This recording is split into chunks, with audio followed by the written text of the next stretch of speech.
Three, two, one. Hello, everybody. Hello, and welcome to our Mindful Leadership podcast with my co-host, Natasha Rocha. Hello, Natasha.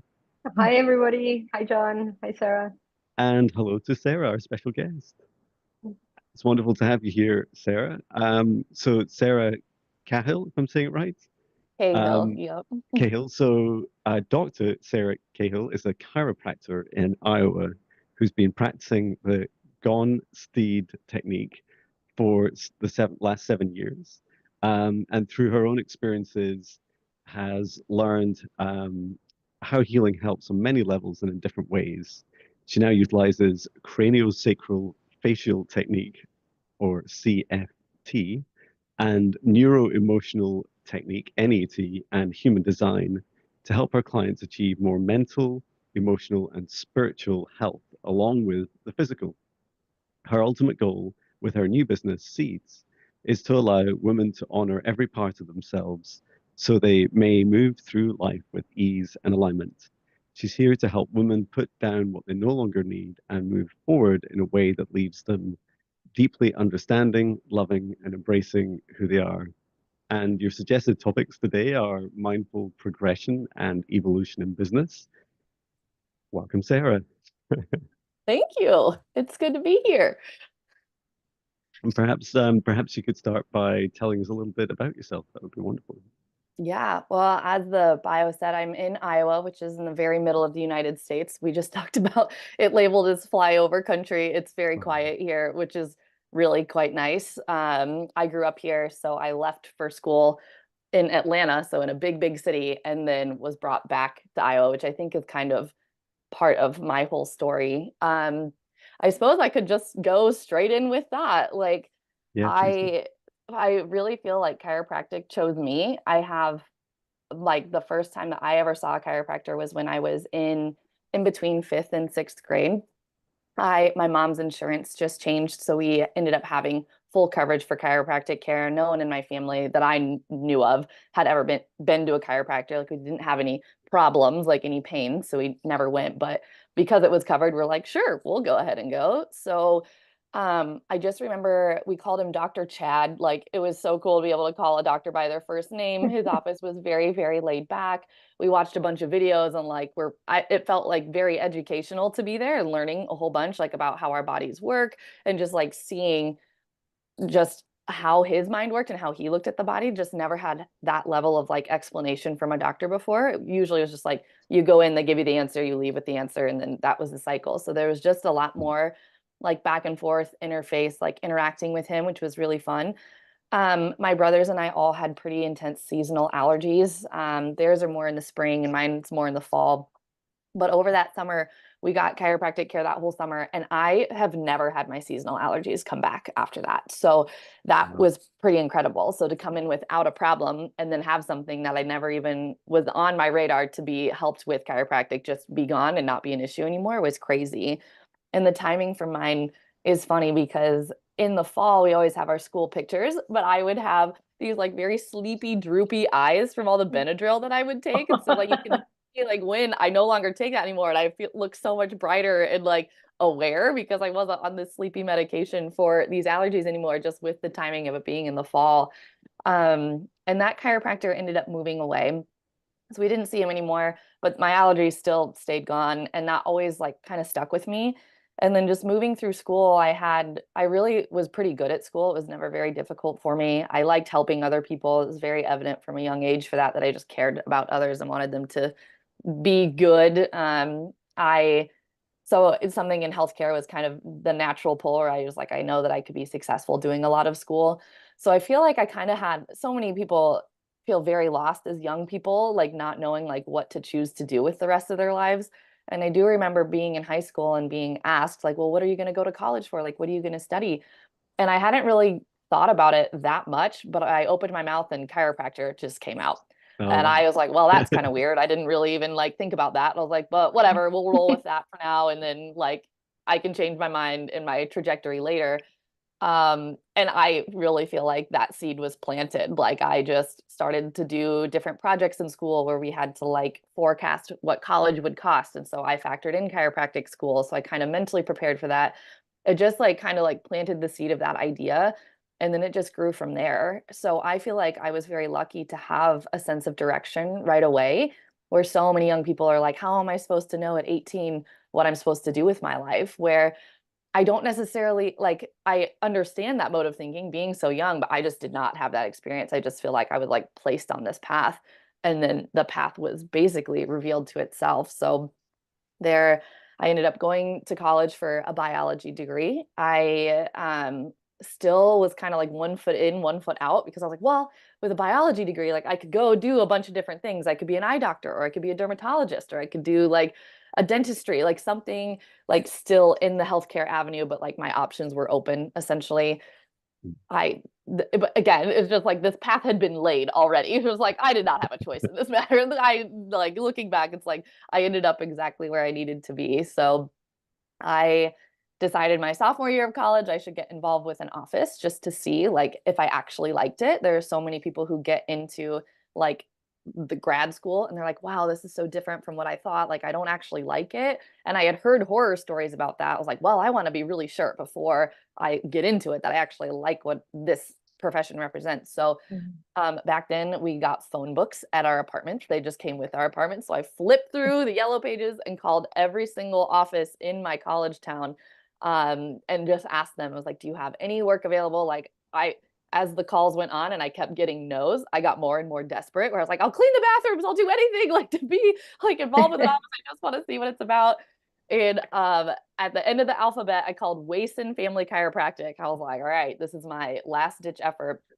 And the woman who answered the phone said, oh, yeah, we have a part time position available for pre chiropractic students. It's paid, it's an internship. You actually get credit through the school for working here. And she's like, yeah, come in. Like, we have somebody up until March, and then we can bring you in, and like, that'll be great.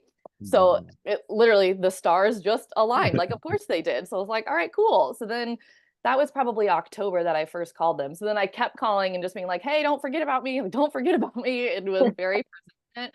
And then in March, I came in for an interview for the position. And it was my boss's wife, Jen, who conducted the interview. And her and I had very good rapport right off the bat. She gave me a tour of the office. And she kept saying, as we're going through this tour, she's like, well, our office is a little different than other offices. Our office is a little different.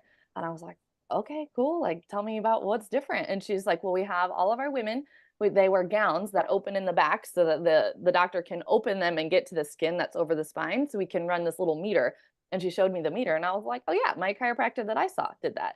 And she was like, what?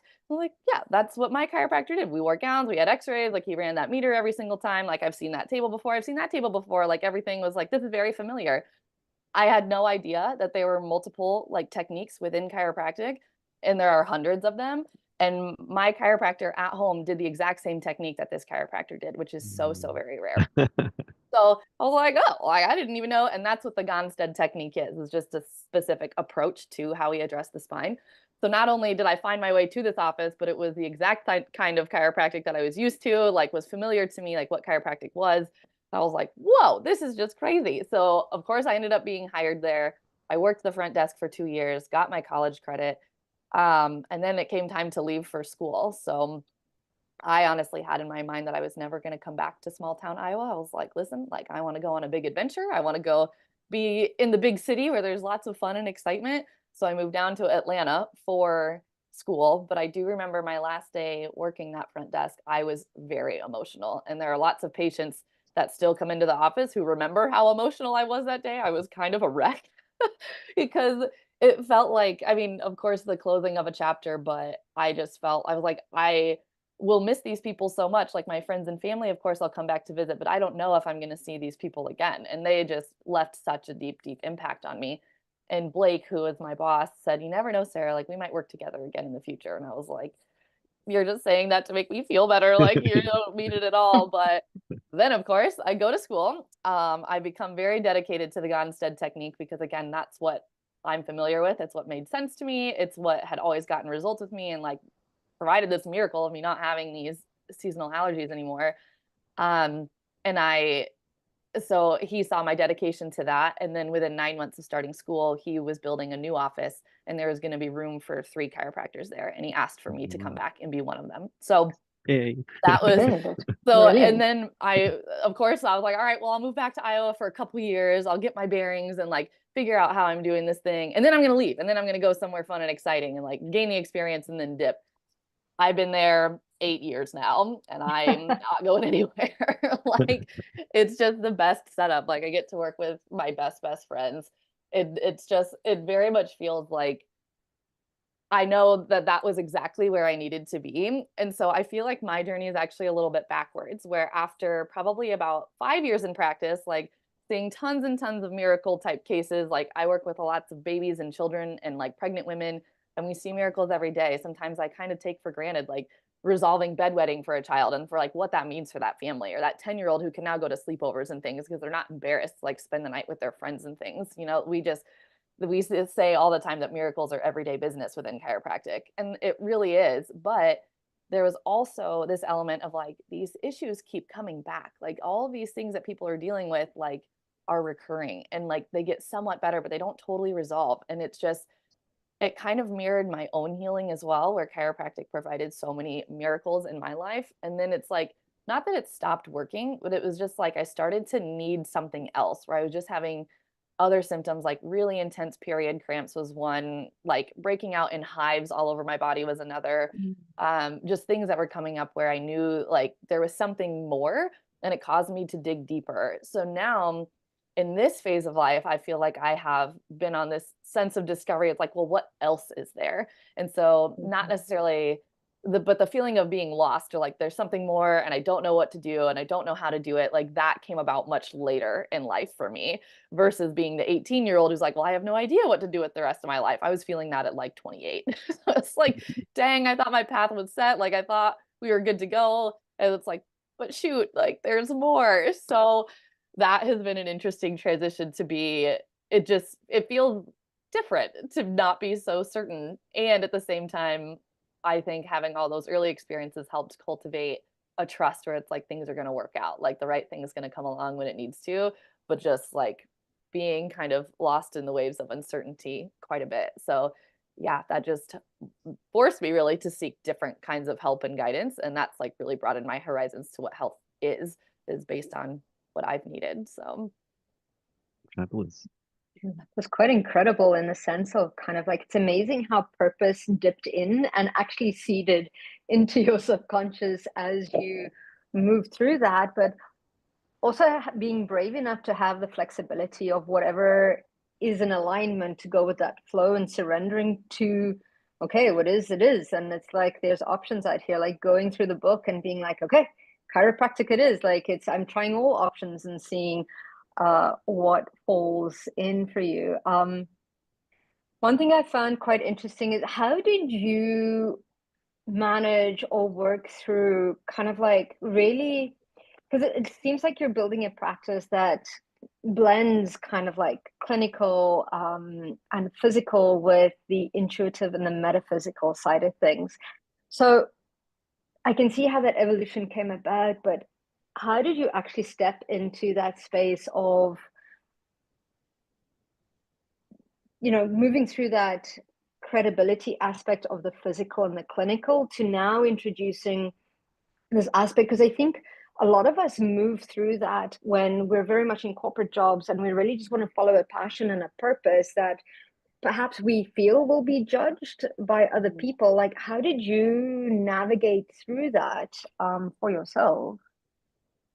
yeah, I mean, I really feel like I was kind of pushed into it, to be honest. I feel like, because in the calls that you and I have had together, you've said the phrase like you had to come out of the spiritual closet a bit, which is true. That's really what it felt like. It was very like confronting to be like, well, these are my actual beliefs, so to just be comfortable within that, within myself first, where it's like acknowledging that what my beliefs are, but also just my own experiences. I feel like last year I was dealing with some really intense stomach pain that like was coming on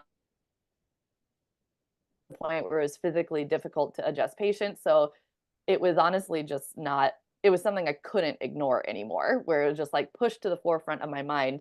And then I reached out to a friend who does NET because that was I preferred like route of healing is always going to be the natural way and looking at all the aspects of the person. I was doing all the diet, I was sleeping well, I was getting chiropractic care, I was like doing all those things, but the emotional side was getting kind of ignored. So I reached out to a friend that I knew was savvy with that. She did one clearing on me, and then I never had that pain again.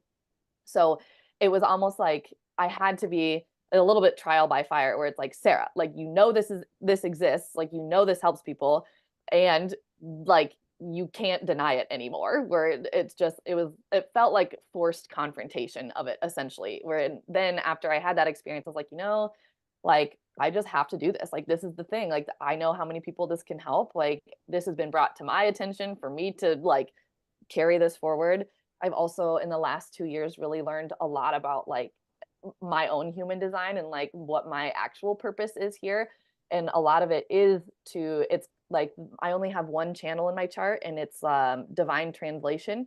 So it's like one of my pretty much, I don't want to say my only talent, but the only talent that's highlighted in that chart is like to take like these very heady, complex topics that seem kind of like woo woo and crazy and actually distill them down to something that's very digestible and understandable. So it's like knowing that about myself, because I was very afraid of being judged for like, how can clearing emotions like fix this problem? Like, that doesn't make any sense. But for me, like, well, I literally had this experience where the pain was there and then it was gone. I've had several other experiences like that as well, where it's like I have like concrete personal narrative experience of that.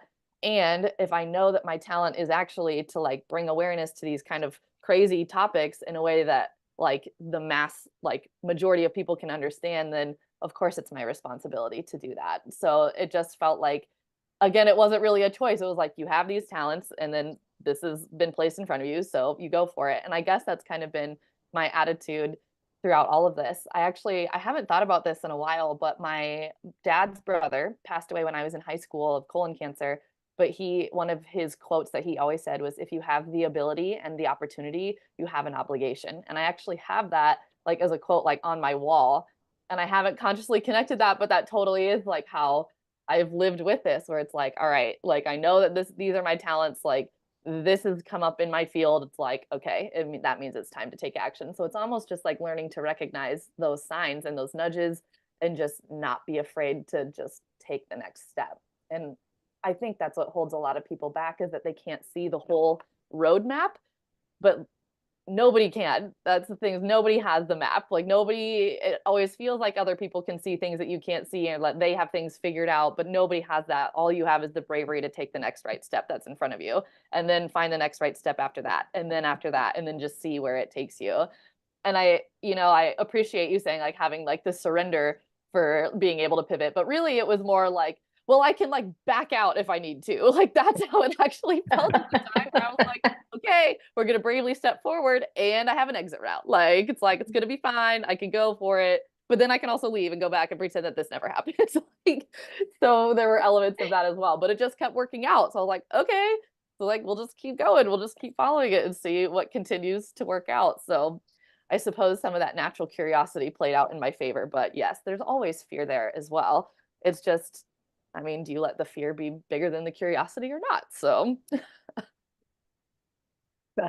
Thank you for sharing. I know there's so many reflections I have and then questions. Some of these are um, I love the way you described your interactions with your path early on. And it also made me reflect on when the first word that came out of my mouth when I was 17 was computing. I like computers. I'm going to do computing. And sometimes I felt that that was lazy, because it felt a bit like that. I was rushed. It was last minute decisions about where I'd go to university, and had no conversations with any grown-ups about it. I was just like, oh, I think I'll go for this. And what was fascinating was, just like you say, and just like you were just saying about like facing our fear and taking a step forwards. The message I had from my guides in meditation this morning was like, the every journey like starts with one brave step. And sometimes that step like is the first step in a marathon. It's the first step in starting your own business, writing down the business name, or just saying you have the idea, or just saying out loud, I'm going to be a psychic spiritual mentor, or whatever you choose. always has a first step. And it's so funny because culturally we often don't celebrate it. But it is actually the biggest part, right? It's that moment where you go, okay, it's now this. And I also love when you said, I don't know if I'm going to like it or not. And I adopted that attitude with reflexology, then Swedish massage, and now Indian head massage, because I'm just like, I won't know until I train in it and try it. And then I'll just decide afterwards, because I know on the way I'm going to learn some stuff, probably meet some interesting people. Also, the line of business I'm in, everyone's a potential customer. And I can't lose, right? I'm just gonna get out my hermit mode and go and meet some people and learn something fun. And if it's fun, I'll keep doing it. If not, I'll stop. Um, and what was the other thing? Oh yeah, and the question I had for you was exactly what you're talking about with emotions, because I more and more through I'm not really sure how many hundreds of sessions I've done with clients, but my mental model now is I feel that it's our bodies are designed to with some like coping mechanisms for negative energy, like our own negative self-talk, energy that we absorb from around us or into us, like our food, etc. And one of those includes things like taking off your shoes, walking barefoot on the ground, and releasing that energy into the ground. And our bodies, because our bodies just seem to do this naturally, like everything goes down. And there's no, as I learned from reflexology, there's no coincidence that your hands and feet have all the nerve endings. So when you connect to the ground, you can release stuff and also receive.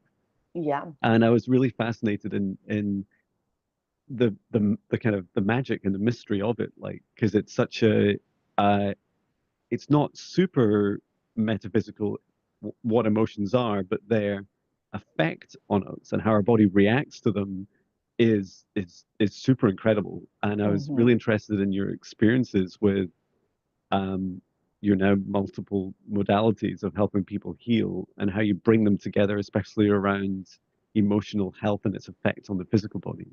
Yeah. It's so interesting because I mean, with these things, people are always asking like, well, can it help with X, Y, and Z? And it's like, well, I can't promise an outcome for you because the body is such a mystery at times, as much as we do know, like, I don't know how things are going to react. I was like, but first of all, it's worth a try. You're going to get some benefit from clearing out these things that are not positively serving you in any way. Like, will it resolve the exact symptom that you're after? Like, I don't know.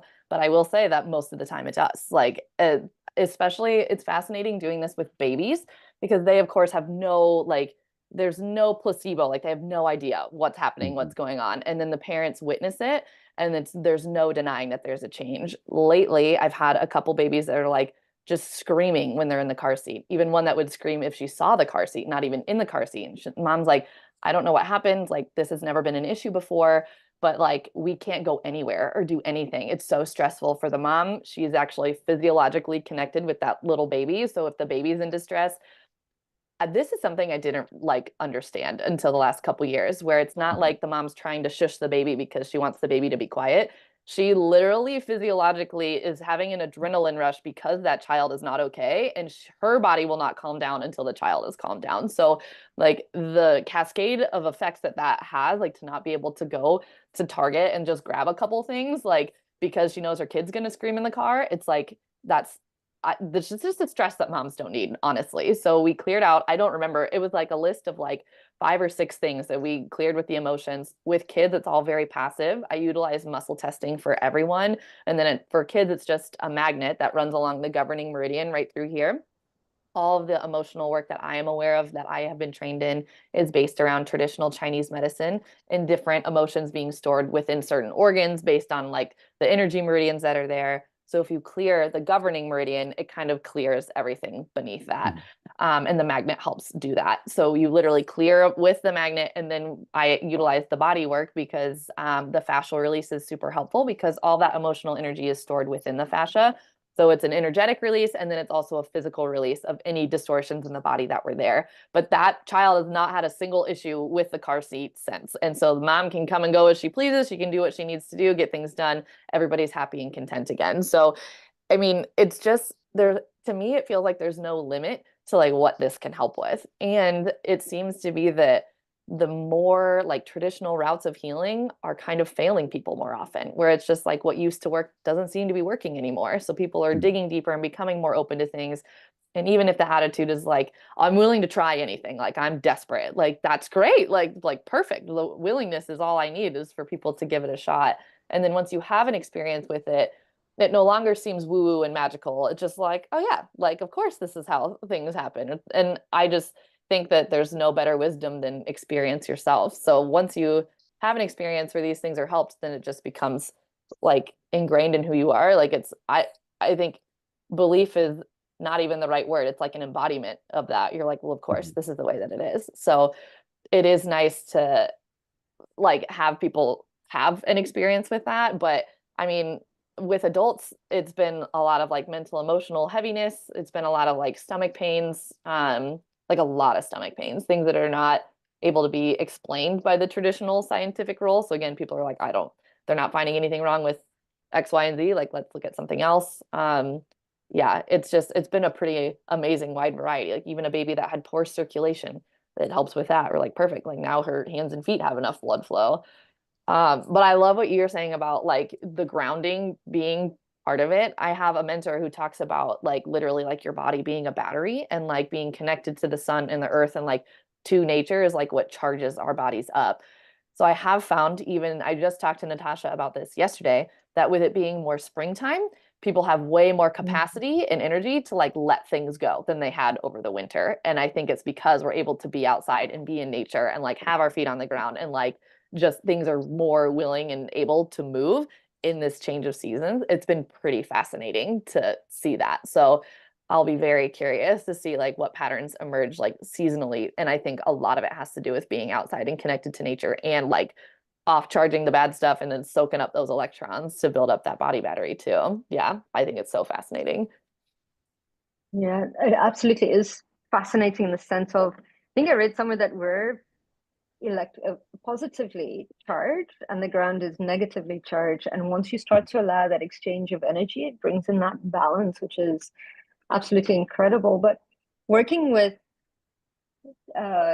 babies, especially up until the age of 2, I've noticed two similarities that I just want to share about. So I'm also doing craniosacral therapy as well, and I've worked on mums before to work on their children's digestive systems too. And as you're working with the mom, you actually see the release happening within the child, which I found very, very fascinating as well. And so I've seen that with parents and children and babies, especially mums and babies. But I've also seen it with people with animals. Like if I've been asked to treat animals, and I will not treat an animal without treating the owner at the same time, because there is that interconnectedness within that nervous system as well. So it's treating both of them at the same time. And I love this kind of like looking at this medicine from a physical, mental, emotional perspective, but also from an interconnectedness that is happening as well, which is pretty fascinating. And we're all interconnected. And I think that perhaps I'm wondering, and the question is really, do you think that we're looping back into connecting with nature and the power of medicine from that perspective? And I think science is important, absolutely. But I think at the top of science is metaphysics. So connecting into kind of like leading the way with that, I think is quite important in that sense, even if it's kind of like a little bit kind of like left field from what is normal within that. And again, seasonally looking at what's happening, I think in general, on a world level, I don't think we're stomaching what we used to stomach in a general environment, in our works, in our education, in the medical system, and all that. Like we physically can't stomach those patterns and those, never mind our own intergenerational stuff. But I think on a and that's what I've been getting lately. And it's kind of like, and that's why it's that letting go and that surrendering, which your story is absolutely beautiful. And kind of like, it seems that you in that flow constantly as surrendering to, okay, so this is coming up for me. What's next? What is this? That curiosity, which is brilliant. Yeah, I totally agree. And I have wondered, like I agree that like it seems like more people are open to these things, more people than I ever imagined. Like, and I'm glad that I've become more bold in saying it. But of course, I'm a big momentum person where it's like once you tell one person and they're like they receive it positively, you're like, oh, I can do that again. Like I can keep going and keep doing this. And then like if you get a little rejection, it's not so bad because you had all these other people who responded positively. But it does seem that there are more people who are open to like the explanation than I would have thought. And I have wondered, I'm like, is this because this is just in my field? So that's what I'm attracting is people who are ready for that, which I do think is an element, but it's like collectively, is everybody experiencing this as well? Like I only have my lived experience.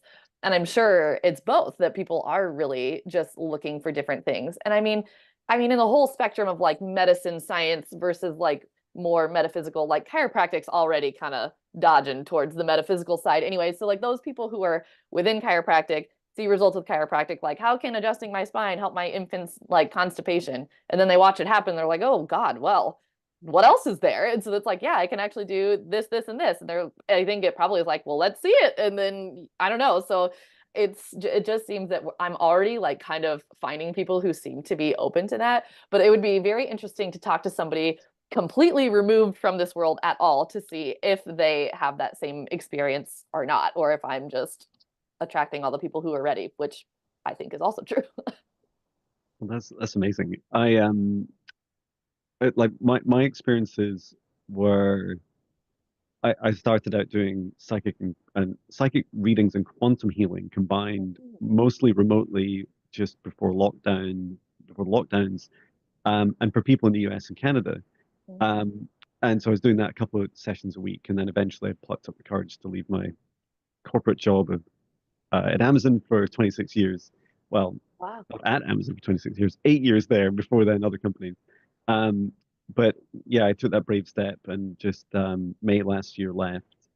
And what it was quite funny even telling people in my corporate job what I was doing because I'd start the conversation by like kind of easing them into it. I'd say, oh, I'd qualified as a mindfulness meditation teacher at the time I was studying reflexology and also energy healing. And then I would say, if I was feeling like really comfortable, I would say, and psychic readings. And they would like kind of look at you like, whoa, is there anything you're missing there, John?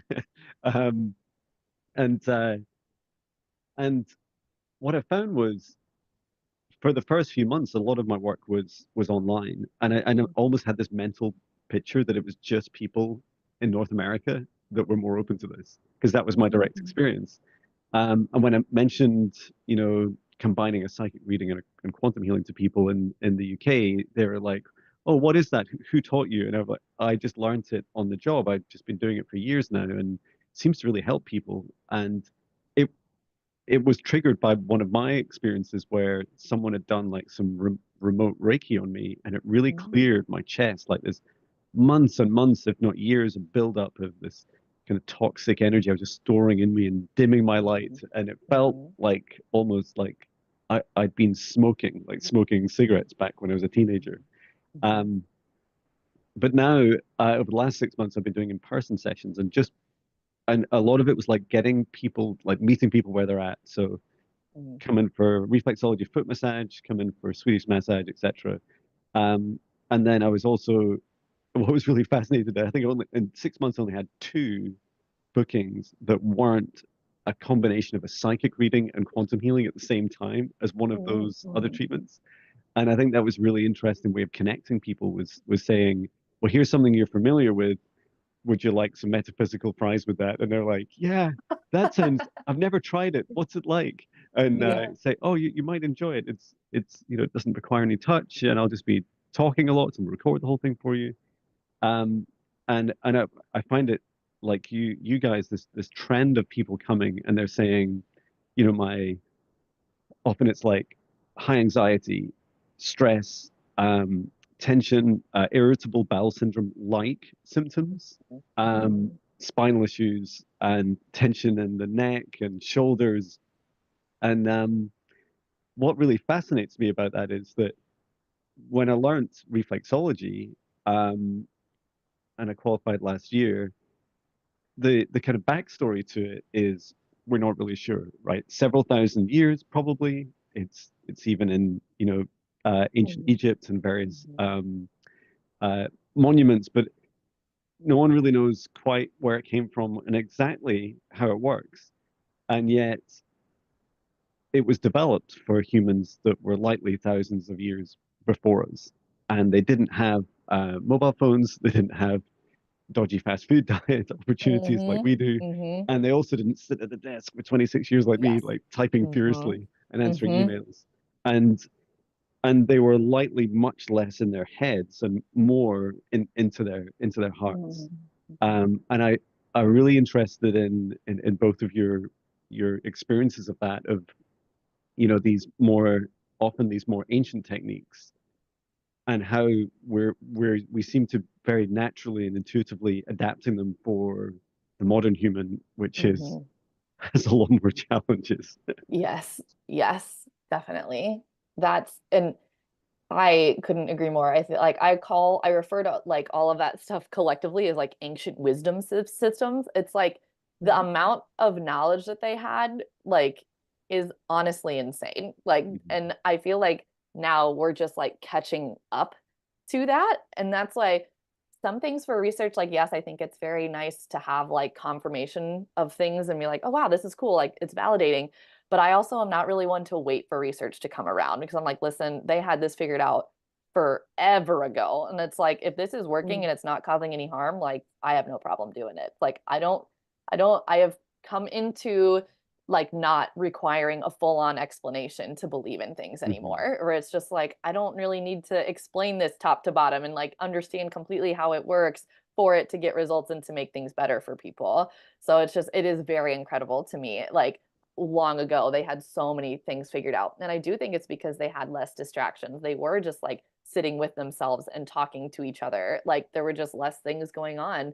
And I think the modern world creates so many different and new stresses. It's like it is almost like a circling back to like the more ancient type things where like, listen, like we want to slow down. Like people in my generation talk about like building a life where they work less and they like enjoy life more. And I feel like my parents' generation, like that does not exist as an option. Like you can't, but it's like I just think everyone now is more open to possibility where it's like, well, I can create the life that I want.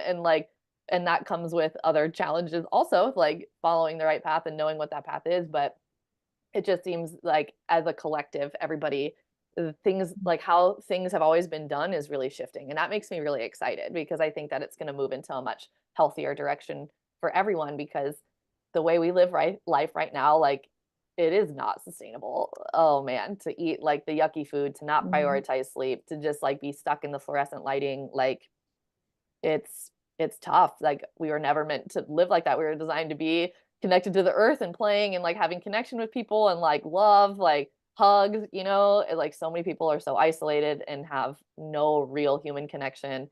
They don't eat real food. It gets into a very sometimes could seem like a very scary thing, and almost I'm glad to have connections with other people because sometimes I feel like there's too much to do in the world. Like I can't do it all. And it makes me really stressed, but then it's like, okay, I have to stay grounded. Like this is my role in all of this. There's lots of other people that can help with like the diet, the exercise, all that stuff, and like just focusing in on what my talents are.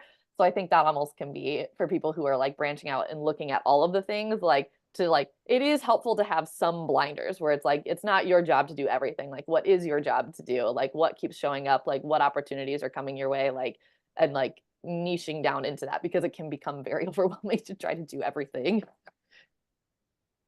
Yeah, absolutely. And it's amazing because once you start seeing one thing, you start uncovering all these other things as well, which is quite fascinating. I love your company name, Seed. If you could plant one belief system as a seed in people's minds from your experience, what would it be? Oh man. Oh, I think honestly, the first thing that comes to mind is like trust. Just like trusting that things are going to work out.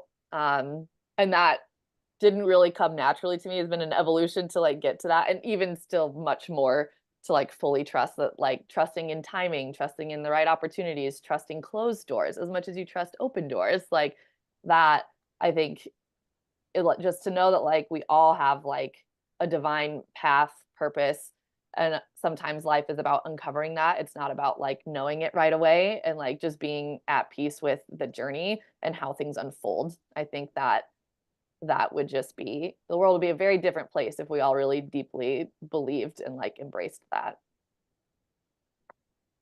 I love Wow. that. It's fantastic. Yeah, I love the name too. You help bring back a memory for me. For some reason, I keep having incredibly accurate recalls of very young ages recently, and so I had this memory of about, I think I was age 4, and I just just been to the toilet. So it's a very matter of fact human thing. Just came out the toilet, and my mom was shouting to me, "John, what is it you want to be when you grow up?" And I stopped for a moment and I said, "Spaceman, fireman, sailor, or mechanic." And at no point did I say computing programmer or manager or psychic, spiritual healer, mentor. And yet the feeling in the moment was so true. Was just like, I decide, and it's as simple as that. I just decide Mm. it, and that's what it becomes. And you know, it's, I think you were saying earlier, Sarah, sometimes we, as adults, we just get fixated on, yeah, but I don't know how to run a marathon, so how will I start? It's like, Mhm. well, how do you think everyone else did? Or do you think they just Yeah. sat and came up with a project plan or something? Or they probably did Mhm. start running and see how much you enjoy it, because you're going to have to enjoy it quite a lot to want to Mhm. keep going at it. Yeah. Um, but yeah, I think that is really fabulous, and it does feel like your path calls you, right? Mhm. Um, Mhm. it feels like there are multiple paths, and you can explore them and try them out. And some of the paths, some of the things will likely be things that just don't work out, just to make sure that you knew exactly that the other thing is definitely what you want to do. Yes. Um, and sometimes it's a non, increasingly I see my clients as well, like non-traditional career paths. Like, Mhm. I'm sure a career advisor wouldn't have said to me when I was 17, so the best thing is 26 years in software. After that, become a psychic. You're gonna love it. It's a perfect transition. You're like, why? How does that work? Oh, because you'll have shut yourself down for so many decades that you'll be so ready for it. And you'll be ready to come out your closet and everything. You're like, I'm a Yes, psychic. I did it. totally. Um, Yes, exactly. Oh, that's so funny. um, but yeah, That's awesome. it's such an honor to both witness your journey, and I definitely resonate with some of those feelings latterly you're saying about sometimes when we see the mess of the world around us, and it's all Mm. just reflections from within us, right? Myself included, and it can feel a bit overwhelming when you step into these areas. But we know that it just takes one person, right? It takes one person to start the conversation. It takes one person Mhm. to start and lead by example and say, well, even if you think I'm crazy, I'm going to lightly enjoy it. I might even make some money and a living doing it. And maybe I'll help people. And you only really need to help one person, right? And it starts with you, and then maybe some others as well. Mhm. And that's what helps change this world, right? It's not just I need the Jon Binnie 10-day plan to fix the whole Yeah. world. Yes, It, yes. it doesn't need to be that. Yeah, absolutely. I was just having a conversation with a friend that it's like, if we all just like really understood that we have a purpose and like the whole point of life is to find and live that purpose, like that, yeah, the world would just be vastly different. So I would love for people to just connect in with themselves to be able to like, first of all, trust that a path has been laid, that there's something here for them to do and to learn and to provide for the world, and then like give them the little nudge to like seek that out and do it. Like it would just be incredible. So speaking about the path being laid, I find that quite interesting. So John, I had a very similar experience to you when I was kind of like switching careers as well. I went and there was an astrologer that I knew in Calgary, and she said, "Oh, you're going to be teaching." And I was like, "No way am I Mhm. teaching." I was like, "Nope, not doing it. I can't even sit in front of a boardroom and have a conversation with people without getting, in front of them." And she was like, "Nope, you're going to be doing it." And 2 years later, I was doing it, which was incredible. And the other thing that she was also quite psychic, and she's like, "There's another service that you're going to be offering," and I was like, "What?" She goes, "It starts with an A," and I was like, Like, what? And I was like, Akashic? And she's like, yeah, you're going to be doing that for people. And I was like, no, I'm not. I'm doing it for myself right now. And she's like, no, you are. And I'm like, people are going to think I'm crazy, especially at the time. I have to close my eyes to really get in. I have to do all the rest of this. And it's like, and I was like, nope. And then lo and behold, it was kind of like that demand, that pull to it does start coming in. So this was through astrology. How do you, first of all, give us just a quick synopsis of what is human design and how does that also tie into the physical, emotional, I suppose that brings in a little bit of a mental, spiritual aspect to it as well. Human design is a synthesis of several ancient wisdom systems. So it's like it blends the chakras, astrology, like the Kabbalah tree of life. Gosh, I feel like I'm missing another one, but it's a blend of like these very ancient systems. It's based on like the energy that you're imprinted with when you're born, and then also 88 days prior to that. Um, I feel like the best way I like to describe it is like an alignment tool where it's like, okay, this is what I was imprinted with when I was born. This is actually how I move best through the world. This is how I best make decisions and like know that I'm on the right path. Um, and it comes with a chart, like a visual, which is really cool. I know that there's something like with these physical body graphs and what's happening in the body. I'm just starting to like kind of distill some of those ideas down. So that makes me really excited because I know there's much, much more to explore and uncover with those patterns. But it's almost from what I've seen, like there are certain like each energy type kind of has their own challenges. I just had a friend who's a generator. So the generators are like the people who like physically create stuff and do stuff in the world. They have a lot of access to work type energy.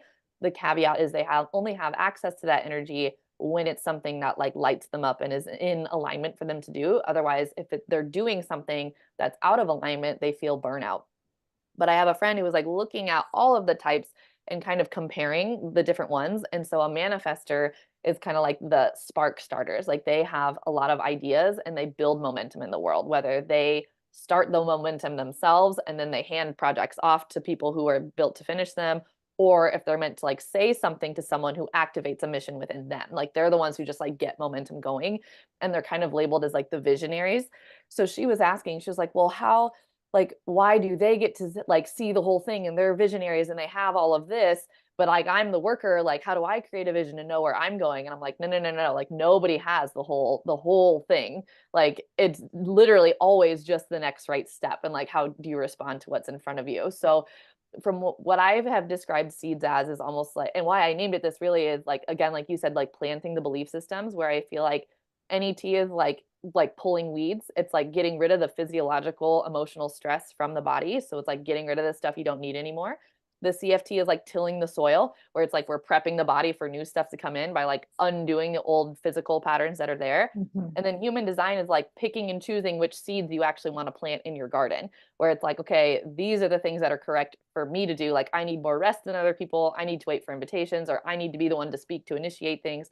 Based on that chart, you know, like how to move forward. Because what I don't want is for people to come to me, get an emotional clearing, and then go back to their life and do things exactly the same way. So they have more stuff for me to clear out later. I want them to plant new seeds and new belief systems and understand, like, oh no, like I'm this person, this is who I'm meant to be. And then we just clear out things that become in their way as they evolve through that, where they bump up against the next hurdle. It's like, no, we're going to clear this. And so it's like just deeply rooting in who they are by choosing to plant the seeds of like understanding who they truly are at an energetic level. So that's my favorite way to use human design, is to say like, you're having this struggle, like you're meant to do things this way. There's also quite a bit of intuition with it as well. The chart is very, very, very deep. There's so many aspects to it. So I like to look at a person's entire chart before I meet with them. And then based on what issues they're having, I usually have like a spark where I'm like, oh, this was in your chart. And then that's like exactly what they needed to hear and feel validated and understand like how to shift and change that perspective to move forward differently. So much of it is hard to predict and explain because it just happens in the moment with my intuition. But a lot of it is based on the information that I saw in the chart. I'm like, oh, like that's what this aspect means. Like this is going to help you right now. So it very much, human design seems to be, as far as what I found, the best way to understand how another individual works to help guide them on their path, essentially. Wonderful. And do you blend your different techniques together, like in a single session, or how do you work with them?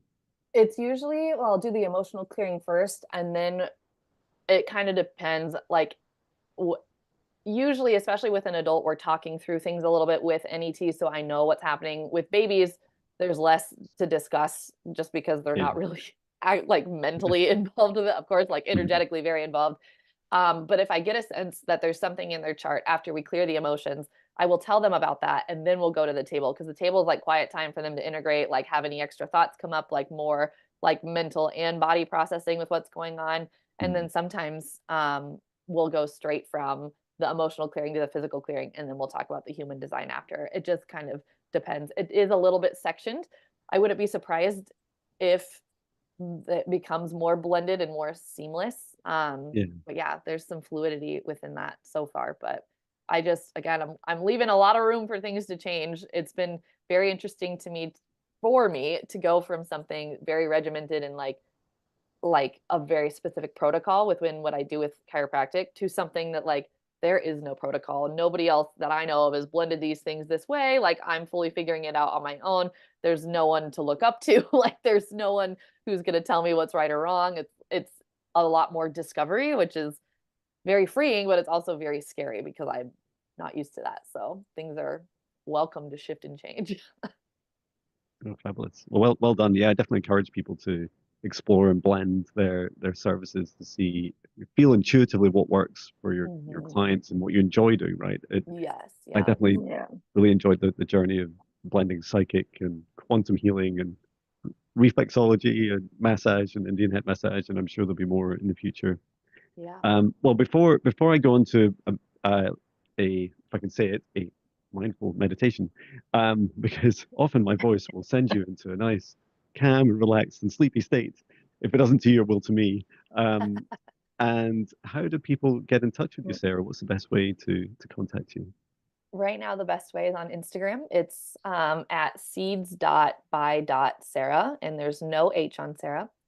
I'm currently, my website is under construction. So if you go to seeds.by.sara.com, you'll see a coming soon page. Okay, Someday soon, there will be lots more information up there. But the caveat is right now it's not quite ready. We're in the process of building it. But those two places would be the best way to find me. fabulous. Well, thank you so much for coming on. I will say thank you and goodbye at the end, but right now we can go into meditation if you'd like to join me for a few Love it. minutes. Yeah. Okay, so if you'd like to join me, we'll start by taking in a deep breath through the nose and breathe out any fear, shame, anxiety, or pain nice and loud. And breathe in through the nose nice and deep. And breathe out any remaining low vibration, emotion nice and loud. And breathe in through the nose nice and deep. And release out through the mouth nice and loud. And continue to breathe deeply and calmly. And I'd like you to focus your attention now on the center of your heart and just bring your awareness out across your whole body, checking in with your body and asking how you're feeling at this time. How is your heart feeling? How are all your bones, your nervous system, your veins, muscles, every aspect of you? How's it all feeling at this time? Allow this feeling to come forwards in your heart.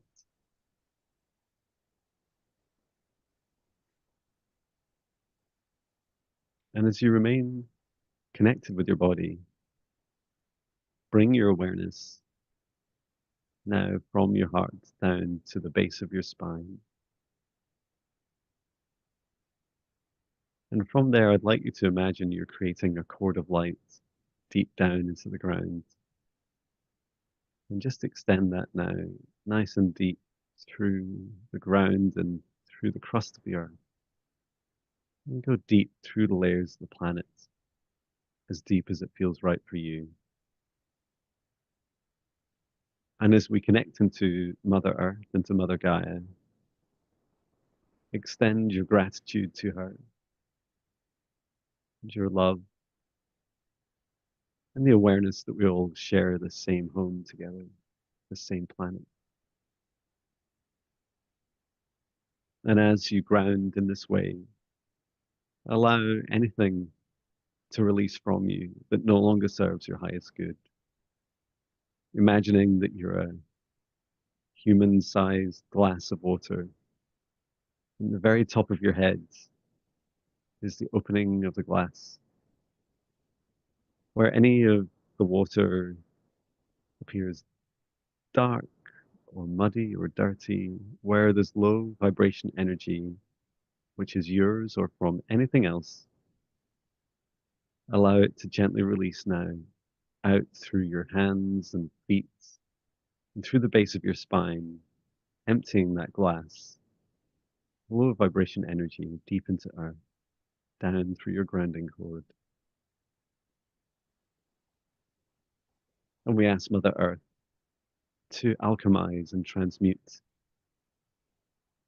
this energy to be food and fertilizer, compost for other living things in the future.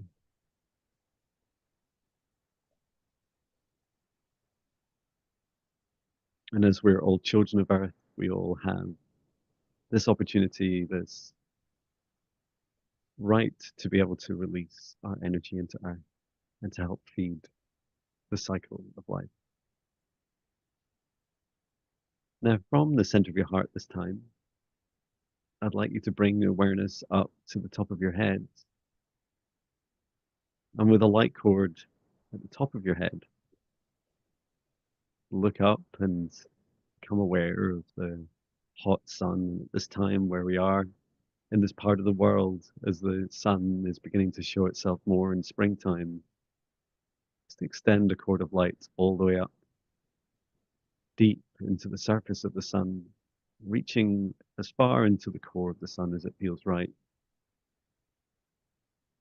Again, extending our gratitude and love for the sun, and allow yourself to receive that infinite abundance, that golden white light of the sun. Allow it to flow down in and around the cord of light, down to the top of your head, and to now enter your whole body, saturating, permeating, clearing, healing, and activating every aspect of you, every dimension of you.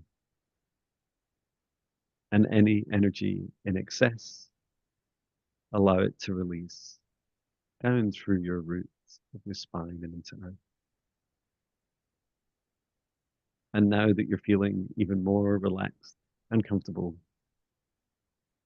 become aware of where you are, not just in your body, but in your life at this time. There is a path ahead of you, and it's calling you. It's been calling you in your dreams.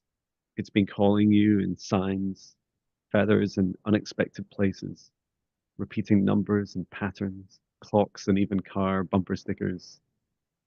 And the things that people say and the thoughts you find yourself saying to yourself, this path is illuminating its way. It is a path that you chose in this life already. There are many paths for you to choose and to explore, and this path has your greatest joy, your greatest self-love, your greatest well-being, the greatest, most powerful experiences to help you grow in this life and to help your soul grow. And I'd like you to look down now at your feet, if you're sitting or lying down, wherever you are, and see there's an empty patch of earth in front of you. This is the first step to your path. Every day is an opportunity to start afresh, a brand new step forwards. And the single most important action for you to take is your decision, your free will decision, your universal right to decide whether you step forwards at this time. And just before you do, I'm going to hand you a seed. It's a seed that you've been holding onto in your heart for some time. As I place this seed into your fingertips, all I'm doing is allowing this seed growth of your future path, and your dream life, allowing you to feel it, manifest it within your fingertips. If you choose to, you can place this plant, this seed, directly into the earth in front of you and just push it gently a centimeter or two down into the earth. Loosen the soil around it, add in a little bit of water, and then place your two hands, just gently over the seed. And together we send in this love energy. I grow the seed of my first path step. There will be many seeds and many days and many steps ahead of me. I will follow my heart, allow the path to call me and my heart to light the way. And sometimes I'll stumble and sometimes I'll fall off this path. And when I do, I will return to this path with even more strength, conviction, and bravery. I do not need to fix this whole world, but I know I have the opportunity to help heal myself, to bring an end of the cycles of pain through my ancestry and through my lineage and through my family with every step I take forwards, celebrating their hard work with every seed I plant and every step forwards I take. And if you look out across the path ahead of you, you'll see that it disappears gently into the sunlight, into the horizon. There's so much excitement and joy ready for you. It's calling you. These future aspects of you are calling your name. Celebrate this call. Celebrate yourself, dear soul, and keep being brave. It's okay to be scared. It's okay to doubt yourself. Just know that your bravery and your courage, your joy and excitement and your love are far more powerful than anything you fear. Please feel free to repeat this meditation as often as you choose. This whole world needs you to be you, and please do so as much as you can each day.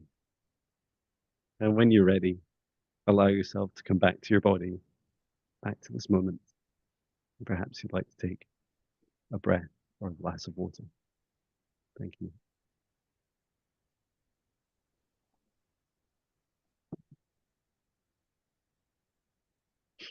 Thank you.